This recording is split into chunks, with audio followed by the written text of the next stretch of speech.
God Hand was one of those games that I picked up on a whim. I saw it at the video game store. It was a brand new game, but it was also not fully priced. I had no idea what to make of it just by looking at the cover, but I was willing to try new things, so I bought it. And I took it home and played it, and it is amazing. I absolutely adore how off the walls this game is. I'm not sure words could fully do it justice. You'd have to see it to believe it. The demon is really doing some damage to me, but he can't stand up to my ultimate technique. Kick you in the dick! Ow, ow. Nope, this is bad. This is very bad. How do you like me now? Get out of here!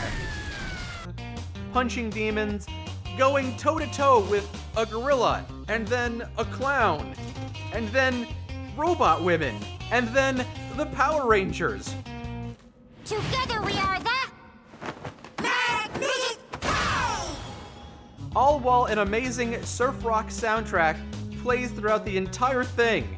And as you progress, your abilities get stronger and more outlandish as well.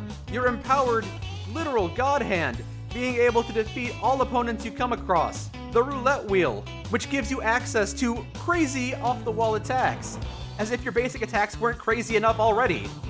This was a phenomenal game, and I kept going back to it over and over again, trying out new move combinations because there are over 100 unlockable moves that you could combo together, trying out new strategies, trying to get to the higher difficulty settings.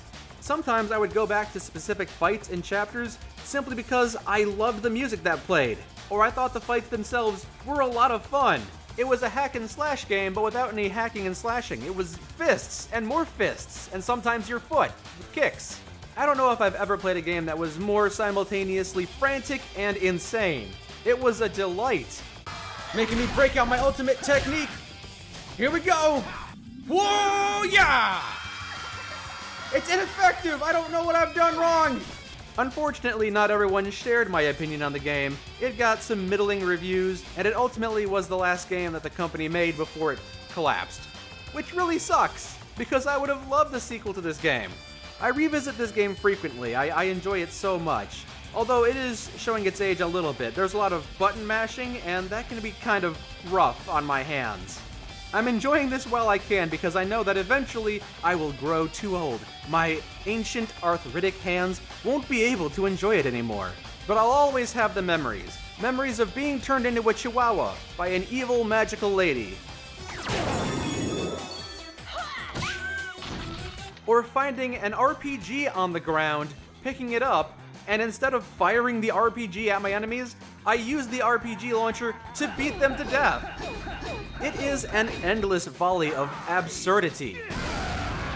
One of the first boss fights is a duo of eccentric, effeminate wrestling aficionados that will slam you and ram their butts into you and throw you across the room and charge into you. And did I mention the gorilla? I think I did, but it bears repeating. There is a gorilla you fight. More than once. He comes back. The people that worked on this game moved on to other projects, and I would say that Bayonetta is far more widely known. I think a lot of people know about Bayonetta. But before we had Bayonetta, we had God Hand. And God Hand is really an underrated gem. A game that reminds us all that video games are supposed to be fun. Get ready, cause I'm really gonna give it to you! Hey, you're the big nice hero, right? How about giving me a hand here?